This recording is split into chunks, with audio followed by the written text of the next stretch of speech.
My wife secretly gave her brother access to our savings, just in case, so I played along until he took the bait. Original post: I, 29 male, discovered something 3 months ago that changed how I see my marriage. Been with Melanie, 27, for 5 years, married for 2. Always thought we were solid. The discovery happened by accident. Was updating our password manager. Yeah, I'm that guy who actually uses one, when I noticed something weird. Our savings account had a login I didn't recognize. Not the bank's main site, the mobile app version. Checked the login history. Someone had been accessing it regularly. Not taking money, just looking. Every few days, from an IP address that wasn't ours. My first thought was we'd been hacked. Started to call the bank, then stopped. The access pattern was too regular. Too careful. Hackers don't just window shop. Did some digging. The bank's security logs, love online banking for this, showed the account had been set up for mobile access 6 months ago. I hadn't done it, which meant confronted Melanie that evening, kept it casual. Me, hey, did you set up mobile banking for the savings account? Stirring pasta, not looking up. Oh yeah, easier to check balances. Cool, just noticed the login history looked weird. She dropped the spoon. What do you mean?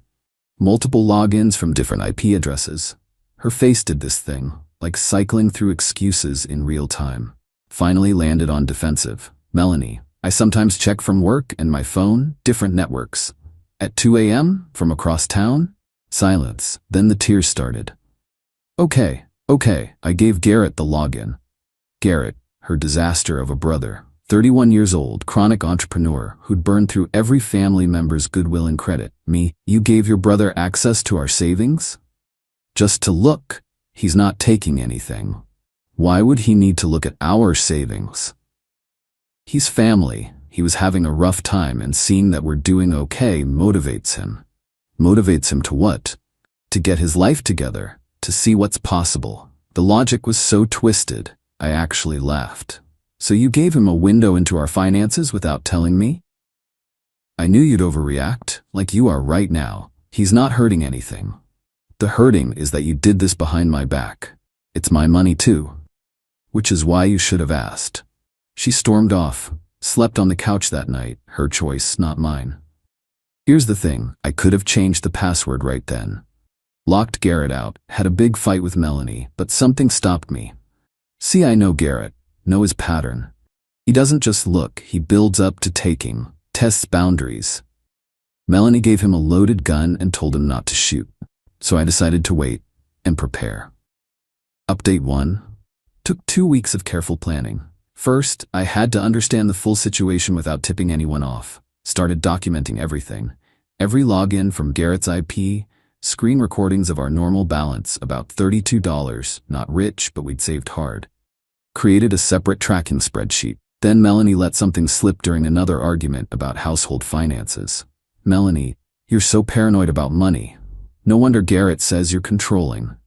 You discuss our finances with Garrett? He's going through a tough time. His business. Which business? The food truck that never launched? The crypto coaching that was definitely not a pyramid scheme? The investment consulting firm. I almost choked on my coffee. Garrett giving investment advice was like a shark running a swimming school. He just needs capital to get started. He has amazing ideas. Has he asked you for money? No, God, not everything is about money with him. Everything was about money with him. That's when I realized the play. Garrett wasn't just looking at our savings for motivation. He was building up to the ask, and Melanie was already softened up. Time to set the trap. Step 1, created a second savings account at the same bank. Moved most of our money there, $30K. Left $2 in the original. Step 2, didn't tell Melanie about the new account. She rarely checked balances. That was my thing, according to her. Step 3, started making small deposits to the old account. $500 here, $300 there. Made it look like we were actively saving. Step 4, the masterstroke. Left a fake browser tab open on our shared laptop. Investment opportunity, guaranteed 40% returns. Complete with a sketchy website, I mocked up, made sure it was visible when Melanie used the computer. She took the bait immediately. Babe, what's this investment thing? Acting embarrassed. Oh, nothing. Just research. 40% return sounds amazing. Yeah, too good to be true probably. Guy at work mentioned it. But what if it's real? It requires a minimum 5K investment. We don't have that kind of liquid cash. Saw her eyes flick to her phone, probably thinking about that 2K in our savings. Melanie, what if we did? Would you consider it? I mean, maybe, but we'd need more than we have. Planted the seed. Now to wait. Sure enough, Garrett's login frequency increased. Daily now, sometimes multiple times. He was watching that balance like a hawk. Then Melanie started her campaign. Day 1, Garrett knows a lot about investments. Day 3, maybe we should take more risks with our money. Day 5, Garrett says only poor people keep money in savings accounts. The entitlement was growing. She'd moved from he just looks to he has opinions on our financial strategy. Time for step 5. Made a big deposit. $3K from a work bonus, actually from the other account. Balance now at 5K even. Garrett logged in 6 times that day. Update 2. The ask came 2 weeks later. Family dinner at Melanie's parents' house. Garrett showed up in a new suit. Red flag number 1. Garrett Theodore, my man, how's the accounting world? It's project management, but good. Right. Hey, Mel tells me you're looking at investments. I shot Melanie a look. She suddenly found her plate fascinating. Just browsing, nothing serious. Smart man, in this economy, savings accounts are basically throwing money away. His parents nodded along. They'd drunk the Garrett Kool-Aid years ago. Actually, I might be able to help. I'm launching an investment fund. Oh? Pulling out an actual prospectus. Cryptocurrency arbitrage. Basically guaranteed returns. Nothing's guaranteed in crypto. That's where you're wrong. See, we exploit price differences between exchanges. It was word salad. Complete nonsense, dressed up in financial terms. Their dad, Garrett's really onto something this time. Their mom, he just needs initial investors to prove the concept. The full court press. I played reluctant. How much are you looking for? Well, minimum buy-in is 5K, but for family. Dramatic pause. I could make an exception. What kind of exception? If you could do 4K, I'd cover the rest. Family helping family. There it was. He'd watched the account, seen it hit 5K, and crafted his pitch to clean it out, but leave a buffer so he wouldn't be broke. Melanie grabbed my hand under the table. Squeezed it. Her signal for please consider this. I need to think about it. Of course, but the fund opens Monday. After that, shrug. Classic pressure tactic. I said we'd discuss it. Car ride home was tense. It's a good opportunity. It's a scam. He's my brother, who has access to our bank account without my permission. She went quiet. Then, if you're so sure it's a scam, prove it. Fine. That night, I set the final trap, logged into the old savings account and initiated a transfer of $4 to Garrett's investment fund account. Set it for Monday morning. Then I waited. Sunday night, noticed something interesting. Garrett had logged in every hour since dinner, checking if we'd moved the money. The hunger was real. Monday morning, 9 a.m. Transfer went through. By 9:15, Garrett had logged in, seen the lower balance, and I'm guessing did a little dance. By 9:30, he'd texted Melanie, got the investment, you guys won't regret this. By 9:45, I'd screenshot everything and filed a police report for unauthorized access to financial accounts and theft. See, I'd never authorized that transfer. The account was in both our names, but the transfer was flagged as suspicious by the bank's system. Why? Because I'd called them Sunday night and reported my login credentials as compromised. The bank froze the transfer. Garrett's account got flagged. And suddenly, he was under investigation for wire fraud. But the best part? Melanie didn't know any of this yet. Final update. Melanie found out when Garrett called her screaming about his frozen accounts. She burst into my home office. What did you do? Protected our finances from theft. You gave him that money? No, someone with unauthorized access to our account transferred money. I reported the security breach. I gave him access. Without my knowledge or consent. That's the definition of unauthorized. The penny dropped, her face went white. Melanie, you set him up. I protected us. He chose to steal. He's not stealing. You transferred it. Showing her my phone. Actually, according to bank records, the transfer was initiated from his IP address. See, that's what Garrett didn't know. When you have someone's bank login, the system logs where actions come from. He'd gotten greedy, logged in himself, saw the pending transfer I'd set up, and modified it to go through immediately instead of waiting. His digital fingerprints were all over it. The fallout was swift. 1.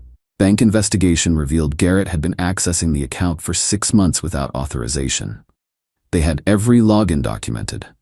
2. Police cybercrime unit got involved when they found he'd accessed other accounts. Turns out we weren't his only victims. 3. Melanie's parents finally learned about his other borrowing, including $15 from their retirement that Melanie had helped him access just to look. 4. His investment fund? Completely fraudulent. He'd already taken $30K from other marks. But the real confrontation came when Melanie realized the depth of my play. Melanie, you moved our money? You knew I'd never notice. Yes. You made that fake investment site? Yes. You knew he'd try to take it. Yes. How could you do this to family? How could you give him access to our finances without telling me?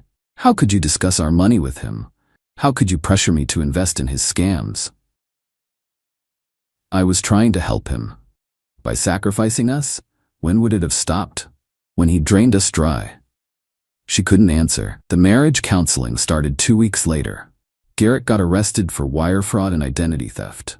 Turns out, when you access someone's bank account without permission, modify transfers, and run fraudulent investment schemes, the feds get interested. Melanie's parents disowned him when they discovered he'd stolen their retirement funds. They'd have to work 5 more years because of him. The worst part for Melanie? Finding out this wasn't Garrett's first time. He'd done this to his ex-girlfriend, $8K in credit card fraud, his former business partner, $20K in borrowed inventory, 3 investors in his last scheme, $45K total.